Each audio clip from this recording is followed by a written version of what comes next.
नमस्कार मंडळी, मी आज तुम्हाला दाखवणार आहे माझ्या वटपौर्णिमेची खास तयारी, खास क्षण आणि काही महत्त्वाच्या गोष्टी.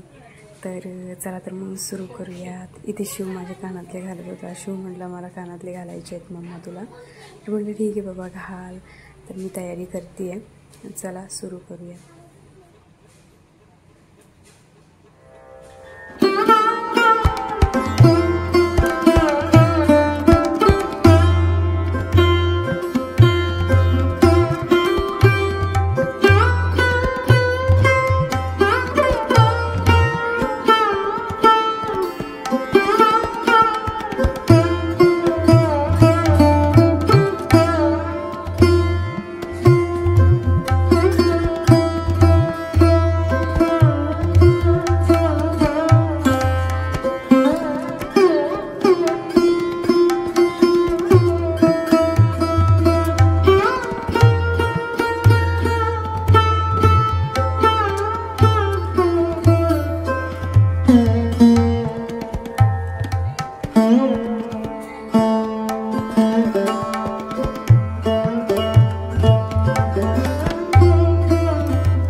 नमस्कार, कसे आहात सर्वजण? मजेत ना? मजेतच असायला हवे. मी पूनम माझ्या यूट्यूब चॅनलमध्ये तुम्हा सर्वांचं मनापासून स्वागत करते. आणि हो, मी चालली आहे आज, माझा खास दिवस आहे आज. मी चालली आहे नटून थटून, हे बघू शकता तुम्ही. तर मी चालली आहे माझ्या नवऱ्याच्या दीर्घायुष्याची पूजा करण्यासाठी. सो त्याला दीर्घायुष्य लाभावं, म्हणजे सातो जन्मोजन्म तोच मला मिळावं, त्याच्यासाठी मी चालली आहे पूजा करण्यासाठी. तर आज चला माझ्यासोबत पाहूया आजचा संपूर्ण दिवस. माझी मुलं हे बघा रेडी झालेत. आता निघणारच आहोत आम्ही. टोटली रेडी झालेलो आहोत.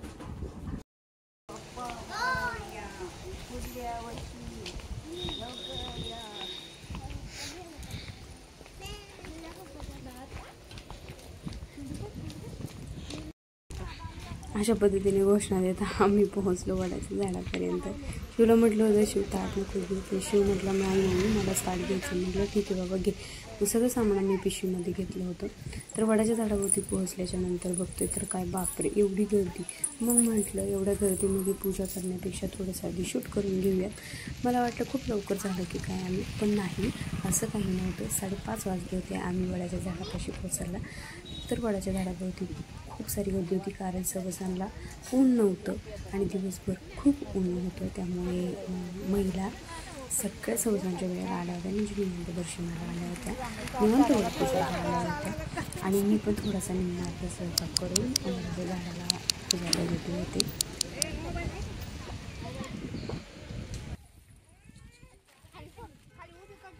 मग तिथे जाऊन मी ताट तयार केलं. शिवला म्हटलं दे बाबा माझ्याकडे शिव ताट.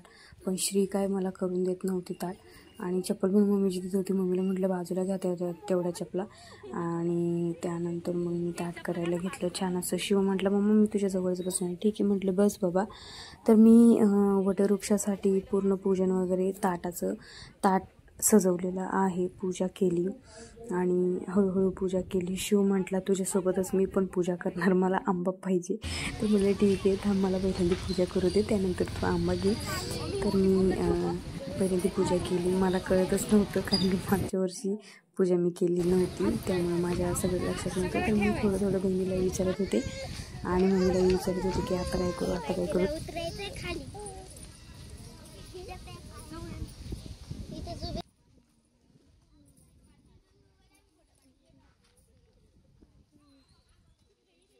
जसं सांगत होते तशा पद्धतीने मी पूजा आटोपण्याचा प्रयत्न करत होते.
वटपौर्णिमा हा सण विवाहित स्त्रियांसाठी फार महत्त्वाचा मानला जातो आणि खूप महत्त्वाचा असतो देखील. या दिवशी वडाच्या झाडाची पूजा केली जाते. असं मानतात की सावित्रीने आपल्या पतीचे प्राण यमराजाकडून परत मिळवले होते, म्हणून आजही विवाहित स्त्रिया आपल्या पतीसाठी दीर्घायुष्याची प्रार्थना करत असतात. मी वटवृक्षाजवळ जाऊन पूजा वगैरे केलेली आहे, धागा गुंडाळून, आणि माझ्या पाहुण्यांसाठी प्रार्थना देखील केलेली आहे. पूजा करताना मी नवऱ्याच्या दीर्घायुष्यासाठी प्रार्थना केलेली आहे.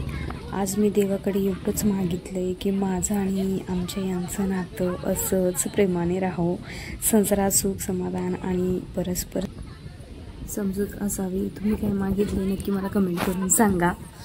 आणि त्यानंतर सगळ्या सौभाग्यवती होत्या, त्यांच्यासोबत आम्ही सगळ्यांनी एकत्र अशा फेऱ्या मारल्या, फोटोशूट वगैरे केलं तिथं थोडंफार. फोटोशूट केल्याच्यानंतर तेवढ्यात ते हळदी कुंकवाचं लक्षात आलं, म्हणजे पटकन मी आणि आम्ही सर्व बायकांनी हळदी कुंकू केलं. आणि हळदी कुंकवानंतर ओटी भरण्याचा कार्यक्रम असतो, तर ती आम्हीही त्यांना, मला काय माहीत नव्हतं त्याच्यामुळं मी काय नेलं नव्हतं आंबे वगैरे, तर त्यांनी फक्त हळदी कुंकू केलं मी, पण मला त्यांनी ओटी वगैरे भरली त्यांनी माझी. सो ती ओटी वगैरे घेऊन आम्ही, आणि बाकीच्या महिला होत्या त्यातल्या नुसत्या बायच्या, कारण की मी तिथे व्हिडिओ वगैरे काढत होते, रील्स थोड्याफार काढल्यात, त्यामुळे त्यांचं थोडंसं लक्ष वेधलं गेलं. तर त्या म्हणत होतं तू कुठं, तर म्हटलं सोशल मीडियावरती आहे असं तसं. तर त्यामुळे महिला या हसत होत्या, मला या हसू येत होतं. आणि या सगळ्या कसं असतं ना की अशा सणांमुळेच महिला आणि म्हणजे कोणीही असो, अशा सणांमुळेच ना नात्यांमध्ये एक गोडवा येत असतो. त्यामुळे असे सण मला तर खूप आवडतात बाबा. तुम्हाला या आवडतात का? मला तर प्रत्येक सणाची वटपौर्णिमा आणि प्रत्येक सण पाडवा असो, हे सण तर खूप आवडतात. आणि त्यानंतर मग या टाईमाला हळदी कुंकू लावत होत्या, तर ताईंना म्हटलं माझ्या पाया पडू नका, तर त्या म्हणल्या नाही तुम्ही सुवासिनी आहात. नाही, आता चाललोय घरी आम्ही सर्वजण, हे बघा, तरी पण माझ्या पाया पडल्या. तर मी म्हटलं नाही बाबा, तुमचं रिटर्न घेऊन टाका, म्हणून मी परत त्यांच्या पाया पडले. आणि त्यामुळे हसायला आली होती तो सण असतो. तर तुम्हाला हा व्हिडिओ कसा वाटला ते नक्की कमेंट करून सांगा, आणि शेअर करायला मात्र विसरायचं नाही, आणि चॅनललाही सबस्क्राईब करा. Okay, bye.